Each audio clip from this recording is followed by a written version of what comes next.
bahwa Al-Quran Allah turunkan kepada Nabi kita Muhammad sallallahu alaihi wasallam yang diawali dengan ayat Iqra bismi rabbikal ladzi khalaq pada bulan Ramadan, pada malam tanggal 17 bulan Ramadan. Ketika ayat ini turun, ada sebuah peristiwa sebelumnya. Rasul sallallahu alaihi wasallam menerima wahyu pada tanggal 17 bulan Ramadan di saat usia Nabi 40 tahun. Dan sebelum peristiwa ini, kebiasaan masyarakat Arab yang masih memegang tradisi Hanif, tradisi agama Nabi Ibrahim alaihi salatu wassalam, yang tidak menyembah berhala sebagaimana masyarakat yang lain, kebiasaannya adalah tahannuts. Tahannuts itu menyepikan diri di dalam gua. Dan Nabi menyepi di satu tempat di pinggiran kota Makkah yang bernama Jabal Nur, berada di gua Hira di dalamnya. Dan itu dilakukan oleh Nabi selama kurang lebih 13 tahun.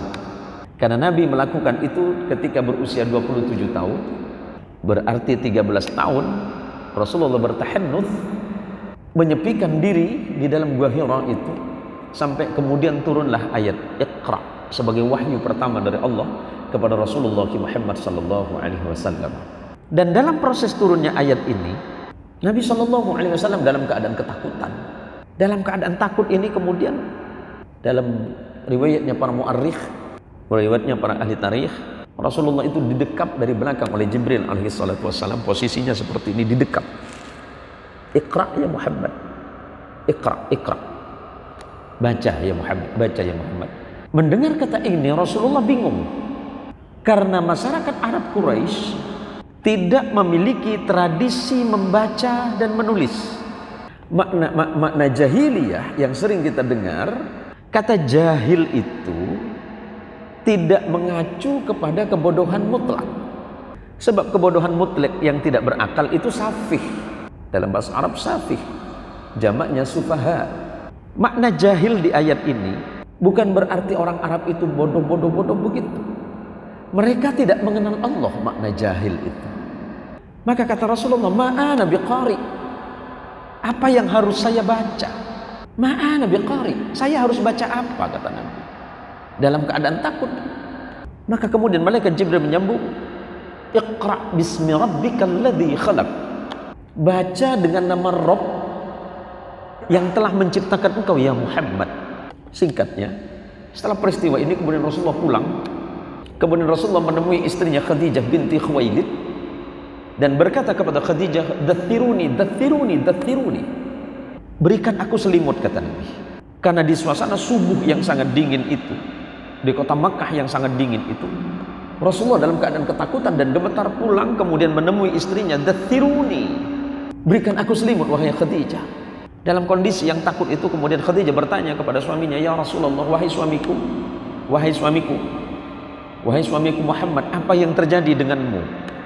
Kemudian Rasulullah menceritakan bahwa barusan saya didatangi oleh seseorang makhluk yang tinggi besar, memelukku dari belakang dan berkata, Iqra. Mendengar cerita Rasulullah, kemudian istrinya menenangkan, Sayyidah Khadijah menenangkan hati Rasulullah, wahai suamiku, besok kita temui sepupuku yang bernama Waraqah bin Naufal. Karena Waraqah bin Naufal adalah sepupu Khadijah, istri Nabi. Dan Waraqah itu ahli Taurat dan ahli Injil. Jadi tidak semua masyarakat Arab masa itu tidak beriman kepada Allah. Ini perlu dilurusin. Ada segolongan, beberapa golongan orang-orang yang beriman kepada Allah, termasuk Waraqah bin Naufal, sepupu Khadijah, yang hafal Taurat dan hafal Injil, yang sesuai dengan teks aslinya. Dan besoknya ketika bertemu dengan Waraqah, ketika Nabi menceritakan kepada Waraqah bin Naufal, apa kata Waraqah? Wahai anak dari saudaraku, tenanglah engkau. Hadza namusun akbar.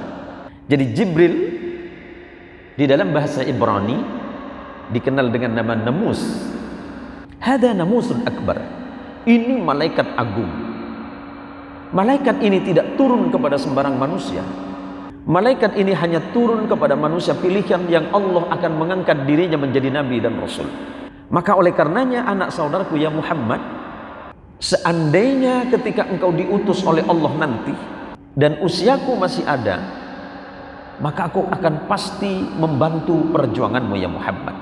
Namun sayangnya, sebelum proses kenabian itu berjalan, ternyata Waraqah bin Naufal itu sudah wafat. Ini menunjukkan apa? Bahwa dari proses awal kenabian dan kerasulan Rasulullah Muhammad SAW sudah dijelaskan dalam kitab-kitab terdahulu, termasuk di dalam Taurat, Zabur dan Injil tentang kenabian Rasulullah SAW.